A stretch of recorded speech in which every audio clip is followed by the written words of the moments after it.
And now some news from our neighborhood, which is turning out to be an important geopolitical story. Pakistan Prime Minister Imran Khan seems to be playing on a sticky wicket.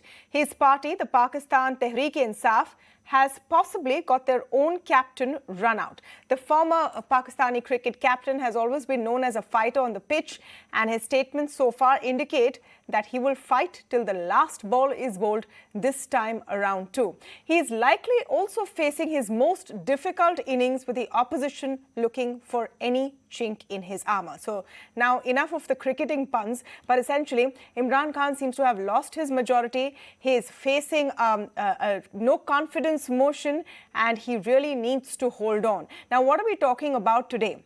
What happens if Imran goes? He's likely to. Who comes next? And what impact does it have on whatever relation really is left right now between India and Pakistan? They are, after all, our neighbour, and one that has been giving us quite a bit of grief. So to speak more on this, I'm joined now by Sushant Sareen and Michael Kugelman. Welcome to both of you, and thank you so much for joining us this evening on the show. Michael, let me just get your take of what's happening. Do you think Imran Khan will make it? Well, his chances have diminished significantly now that one of his key coalition allies, the MQM, is going to be has said it's going to go with the opposition, and that had always been, in my view, one of the big difference makers. What would the PTI coalition allies do? And so he's going to be in a very difficult spot. He's now lost his majority in the parliament, and so. I think that certainly one never knows what surprises could arise over the next few days before the vote happens. And we still don't know exactly when the vote will happen. But I certainly think that losing the MQM, again, a key coalition ally to the opposition, has dimmed his chances significantly. And we already know that his relationship with the army chief has essentially been lost. That's irreparable.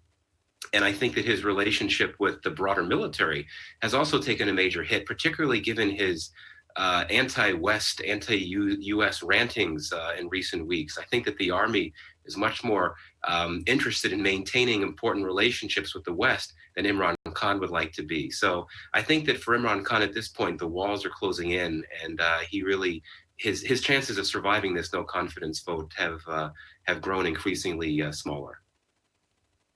It. Imran Khan doesn't really need 172 MNAs, as they're called, legislators, to back him to win this no confidence motion. He just needs 172 not to turn up on the other side, isn't it? Does that give him a narrow margin over here as far as the numbers game is concerned? Right, yeah, it all comes down to the numbers. And I think for me, one of the big questions is this group of renegade ruling party parliamentarians who had suggested for quite some time that they were going to essentially go against the party and go against Khan and not be willing to support him. That, I think, for me, is one of the big questions, and that could certainly have an impact on the numbers. We know that there's been some deliberations in the Supreme Court in Pakistan meant to essentially determine whether members of a ruling party who vote against their prime minister in a no confidence vote, if they could be disqualified. And I think that the fact that many politicians would not want to be disqualified for life, that could deter them from doing anything that could hurt the prime minister.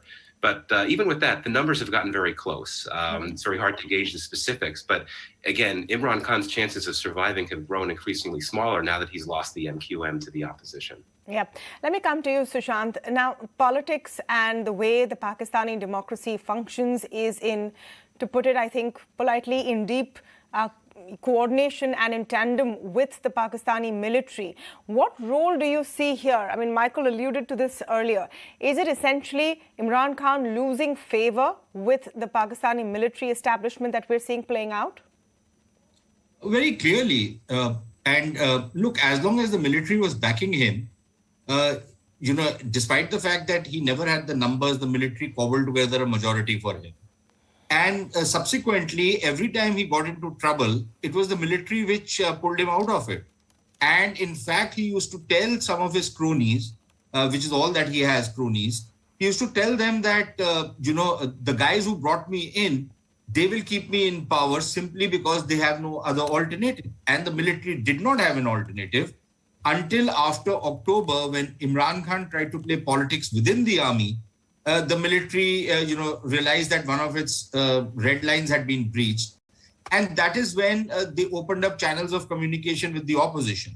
Now, the military has not played any direct role in destabilizing him, but they have taken away the crutches, or as, one of Imran Khan's allies, Chaudhry Parvez Elahi said, they have stopped changing his nappies.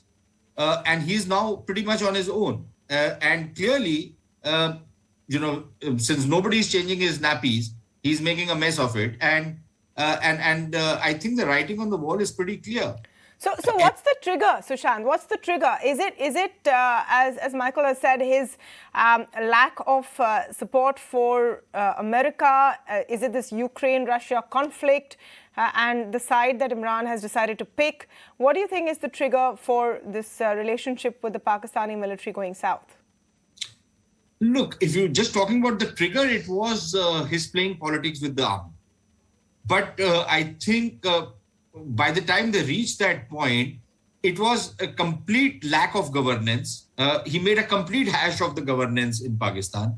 He ran the economy to the ground. He had absolutely no idea how to run the economy. The administration was in a shambles. And on top of that, the foreign policy was, full of I, me, myself, Imran Khan grandstanding, and thinking that the cricket field is an extension of, the world is an extension of the cricket field, which clearly it is not. He ruined relations with the West. With India, of course, we have virtually no relations. He made a hash of things with China to a great extent. And on top of that, he actually riled the Arabs who used to fund Pakistan, who used to back Pakistan on a range of issues. He riled them to a point where they also started, pulling out support from him. He would give him some money, but, look at the conditions under which they've given money. And the Pakistanis could not believe it the first time the Saudis asked for their money back, because the Pakistanis are not used to returning money. They're used to living off other people's money, and they treat debt as income. And you are an, economic journalist, and you know that if you start treating debt as disposable income, that's the road to disaster. So Saudis had started asking for their money back. So he made a hash of politics, he made a hash of economics, he made a hash of governance, he made a hash of foreign policy. On top of that, he tried to finger the army. So he didn't toe their line. He didn't toe their line or whatever they expected of him. Now, he towed their line on a range of issues, but on some issues, he insisted that on not following their line, and they gave him a long rope. And at the end of it, that rope itself was enough to hang him. Okay. Michael, so now what happens next? It seems fairly inevitable, but, politics is politics at the end of the day. We'll see what happens over the next few days. If Imran goes, who is likely to come in next? And what does that mean for the neighborhood? Well, I mean, of course, if he loses the vote, the opposition will try to put together a coalition, which won't be as easy as it may seem, just because while the opposition alliance has come together, has set aside its differences to do whatever was necessary to put together this no confidence motion. And I think that they were motivated in particular by Imran Khan's increasingly harsh, just nasty attacks on the opposition. The opposition is going to have a tough time putting together a government. I do imagine that if you do have a new coalition, it would probably be led by Shehbaz Sharif. He would be the prime minister, who is, I think, is viewed as the opposition leader in Pakistan with the best ties with the military. Not to say they're brilliant ties, but compared to the others, I think he would be the most logical prime minister. But this would be a very difficult coalition. It wouldn't necessarily be very functional, and it would be saddled with some major challenges, particularly the economy. So I think that the opposition may actually the current opposition, if it were to form the next government, would have a strong incentive in having early elections, right? Because if it tries to hold things together with this weak coalition, the public would shift its anger about the economy away from Imran Khan and over to this new coalition. And I think that the current opposition is in a particularly strong political place now and would benefit from early elections. But I do think if you want to look at the calendar for 2022, I imagine that whatever government forms, if Imran Khan's government falls, would want to stick around long enough so that it would be in a position to appoint the next army chief. Of course, the current army chief Bajwa's term is meant to expire in November. And I think that the next government would want to be in a position to decide on who the next army chief is going to be. So bottom line, if Imran Khan falls, we'd likely see a fairly weak new coalition, but it wouldn't necessarily survive very long. It may not want to survive very long. It may want to have elections before the next elections are currently scheduled, which of course is not until 2023. Okay, your answer to that question, Sushant, is Shahbaz Sharif the most likely next person to take charge in Pakistan, and how does that work out for us? So, yeah, I think it's pretty clear that Shahbaz Sharif will become the next prime minister, but for how long is a question mark. What is clear is that Imran Khan is going to go, but what is not clear is